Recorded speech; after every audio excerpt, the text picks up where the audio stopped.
Good afternoon, ladies and gentlemen. Welcome back here at the public forum at the group exhibit Hydrogen, Fuel Cells and Batteries. My name is Mona Lee and I'll be your moderator for the next 15 minutes. Also, I would like to invite you to come and have a seat and have a complimentary drink. There are two lovely ladies walking around and serving you with drinks. Before I will announce my next speaker, I would like to say hello to all our online guests. We are live streaming from the fair to all different nations. Well, before I will make the announcement who will come here on stage, you can maybe guess where my next speaker will come from. He is from a country that has a population of only 5.2 million people, but already more than 100,000 electric vehicles on the street. So maybe you already have an idea where my speaker will come from. We'll be talking about the recent development on maritime and heavy-duty road-based transport in Norway. So please welcome with me on stage the Secretary General of the Norwegian Hydrogen Forum, Mr. Kristian. Thank you. Welcome, Kristian. Thank you. Please come and have a seat. Thank you.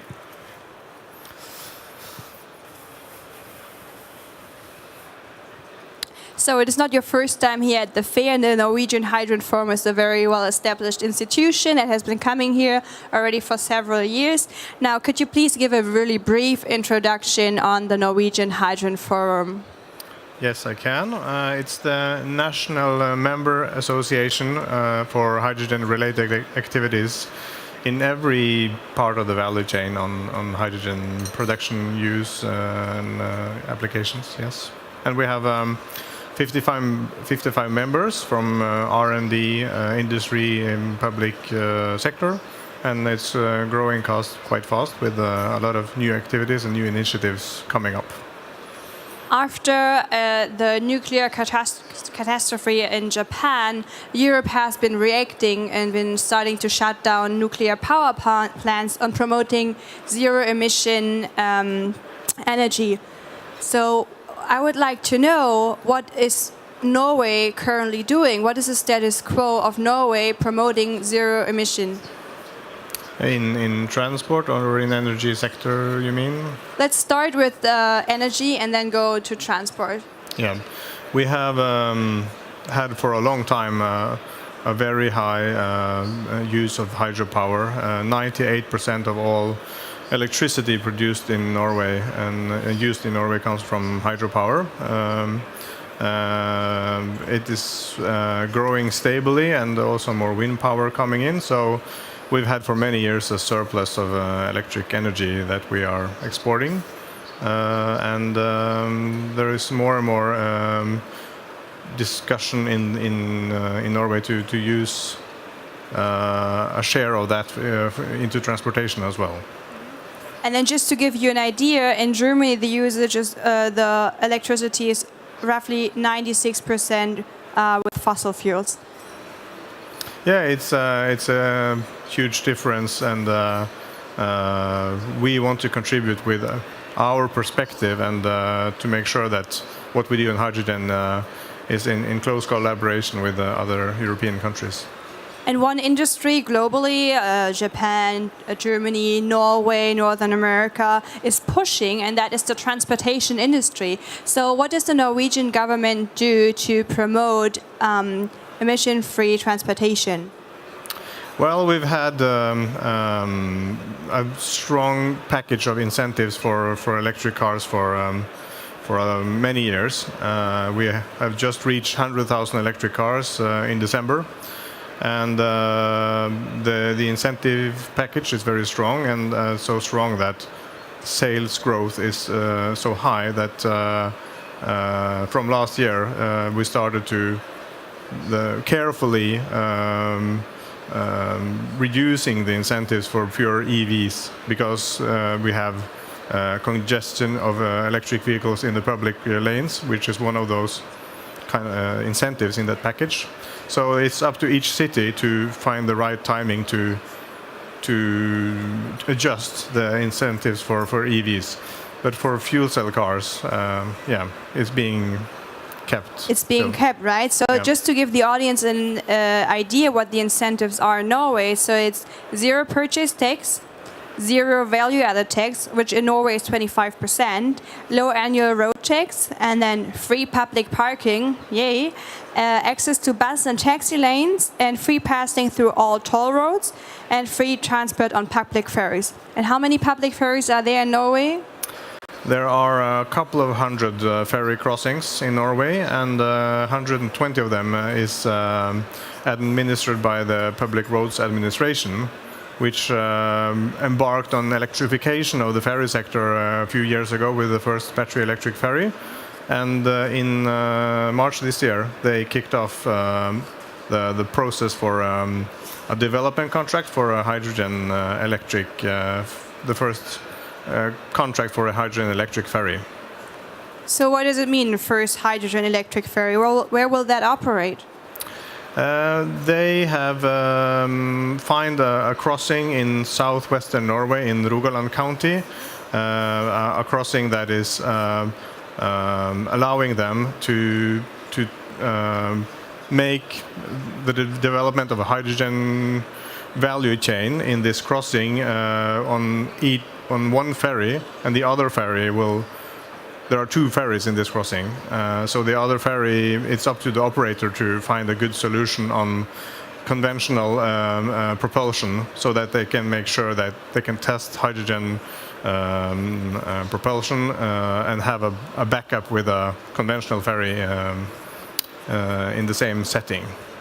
And then why is there a battery needed? Why can't it run on pure hydrogen?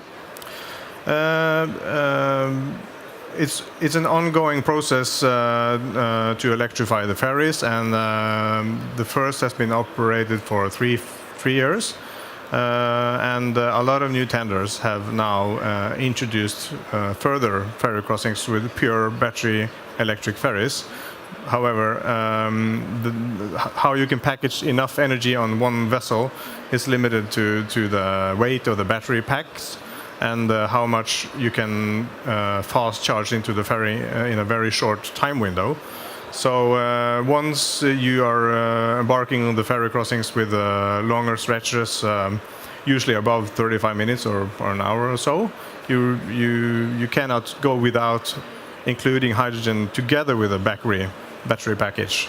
And what makes it so difficult with using hydrogen as an energy carrier is that there's right now no stable infrastructure for hydrogen. Well, I think it's a really smart idea to use the hydrogen technology with a ferry, because a ferry runs from A to B and from B to A and then back from A to B, meaning that you just need one or two fueling stations that can refuel put the energy again into the ferry. Yeah, it's a very good business case because you have a predictable demand of hydrogen production and use. And you can also design the system like this, and the Public Roads Administration in Norway are positive to make sure that this project creates spillover for the road transport, so that also cars and trucks and so on can use the same refueling infrastructure that will be developed in the ferry crossings. And that makes it all more green. And I don't know if one of you has been to Norway. There's this beautiful, beautiful area called the Geiranger Fjord. I hope I'm saying that right. Yes. But unfortunately, there are large cruise ships from all different international companies coming into this fjord and kind of ruining the area due to no wind in that area. Yeah, in the summertime, the smog from the cruise ships gets stuck in beautiful Geiranger Fjord, which is of course bad for the local environment, and it's also unpleasant for the tourist industry and the vision of Norway as a pure nature. So it's been a concern for many years, and Norwegian Hydrogen Forum has engaged together with local industry in Møre and Romsdal County to embark on a feasibility study called Hellesylt Hydrogen Hub, which will then design hydrogen production and distribution for for the ferry crossing back and forth from Geiranger to Hellesylt and use stranded energy from small-scale hydropower in that region that is not able to connect to the grid. And this is really interesting. So you just mentioned one project here in the Geiranger Fjord, and you mentioned another project regarding ferries. So are there parallel projects going on? Yeah, actually, this feasibility study in Hellesylt is one of the most attractive sites for another project that has gotten funding to retrofit a ferry, existing ferry. It's the Fiskerstrand yard in the same county at Sunnmøre that will design and retrofit an existing ferry. Could you elaborate a little bit more on the funding process? Yeah, there are. It's very fortunate now that we have different schemes from different ministries that support different paths in parallel. So the latter project with the Fiskerstrand yard is funded with money from Enova, which is owned by the Ministry of Oil and Energy, together with Innovation Norway and the Research Council. And the other program with the Republic Roads Administration get the funding from Ministry of Transport. So it's really positive that we now have a broad understanding of the potential of use of hydrogen throughout various ministries and public agencies. So it's a very positive development. But on the other hand, to create the initial infrastructure for road traffic is challenging because they see, as we do in the business here, that the amount of fuel cell vehicles available to the first initial markets are very limited in the coming years. And so this is a concern and a challenge to find the right balance between then road transport and other applications. So in terms of road transport, Norway seems already very developed regarding electric vehicles, and also the population seems to be very, very aware, so that the government is already reducing the incentives, but it kept it for hydrogen private cars. So are there any projects regarding heavy-duty cars? Yes, just before the Hanover Fair last year, ASCO got funding from Enova to build and take use of the first 4 trucks. And then who's ASCO? Can you briefly explain ASCO that? is a wholesale distributor of goods in Norway. They have 600 trucks delivering to grocery stores in all parts of the country. They have 13 hubs all over Norway, and ASCO Mid-Norway will then, in Trondheim, the 3rd largest city, demonstrate the first 4 trucks from next year.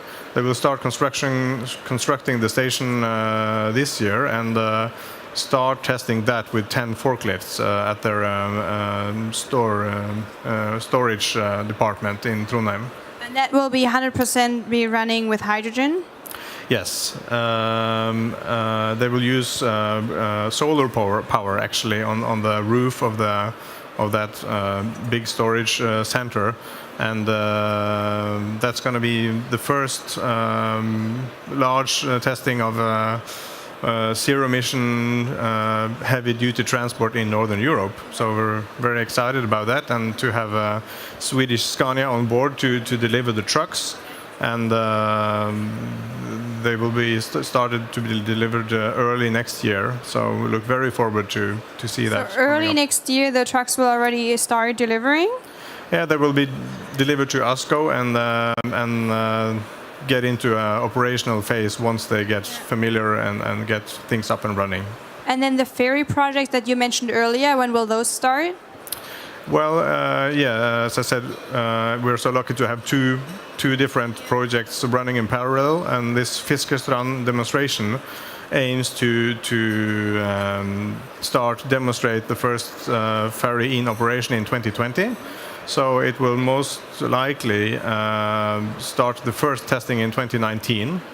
And the Public Roads Administration process will they have said in their in the mandate of that process to have a ferry in operation within 2021. Norway is so active, and I think, in my opinion, is more active than the German government. Now, so it's a paradox that Norway has been exporting fossil fuels for more than 4 decades. So is that kind of taking the responsibility? I think, we had many decades of political discussion about the oil and gas revenues in Norway, and we have been very privileged to build a welfare country on that. But the concern on environmental concern has been rising the recent years, and with the Paris Agreement a few years ago, that was a real wake-up on national politicians, together with some white paper, energy policy white papers that were also decided upon the last years, that has created a new basis for much more effort being put on the transport sector, because we have been greening up the industry for a long time. So it's the transport sector that is the big source of the emission source now. In terms of the energy change, the European Commission's roadmap aims at 80% reduction on the carbon dioxide emission compared to 1990. So what can not only Norway, but also what can other European associations do to collaborate? And how can other companies benefit from the activities already happening in Norway? Well, the activities the broad range of activities and initiatives in Norway is to a large extent being possible by clear policies and good incentives to get ahead with it. And if looking at in Germany, how the introduction of fuel cell cars, for instance, has been delayed for many years. In Norway, at least, we have very clear incentives to stimulate demand. So I think it's very important that in Norway that we collaborate closely with the European countries to enforce the policy development across the nations, and use good examples of the successes we've had, like the electric vehicle incentives. We see quite clear that once the benefits are good enough, people will take that transition. And for a Norwegian today, it's not you don't ask any critical question about an electric car. You know that you can trust that it works, and therefore Norwegians are impatient to get to the next step, and many Norwegians are very aware of the potential for fuel cell cars in addition to electric vehicles. And then the awareness of the government is also there. It seems like the Norwegian government is more aggressive in making decisions and not as reluctant as the government in other countries. And I heard that recently also the FM radio was just shut off completely in whole Norway, and then 2/3 of the population was not that happy about it. But also it shows the aim of the government to say, we're just going to do it, and then the population can follow.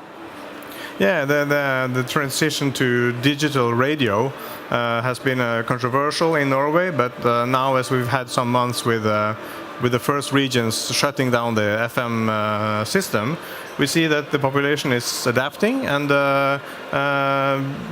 installing the equipment to use digital radio, and Norwegians enjoy listening to radio. So it's, I would say it's a good. It will become a good success, but it's unpleasant once you're in the transition. But we see that people are able to adapt, and that's the same thing with transportation. And then one last thing you want to say, because the time is, I'm already over the time, I know that, but we've discussed before we entered the stage, we've been discussing, and there's one more project that you want to mention. Which? Regarding distribution cars. Yeah, we have a new incentive schemes from Enova for distribution vehicles and for the business sector in Norway to apply to deploy fleets of zero-emission distribution cars and vans and so on.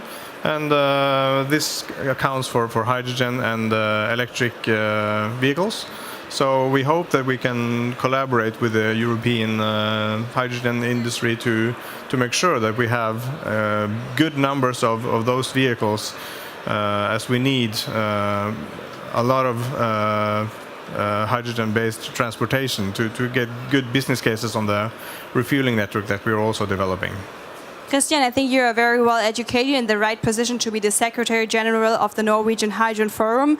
You have lots of knowledge and many projects that we could just slightly touch upon. But if you would like to have more information regarding the projects, then there's an event happening today at the Norwegian booth. Yes, we have a reception at 4:30. So I have some handouts here for those interested. So please feel free to invite us together with the Norwegian companies on the large booth over there. We also have I have some hydrogen guides for company presentation and a short version if anyone is interested. So because there's a lot to talk about, but a short window here. So there's definitely a lot to talk about, and I'm sorry for the little delay here. So thank you again very much, Kristian Vik from the Norwegian Hydrogen Forum.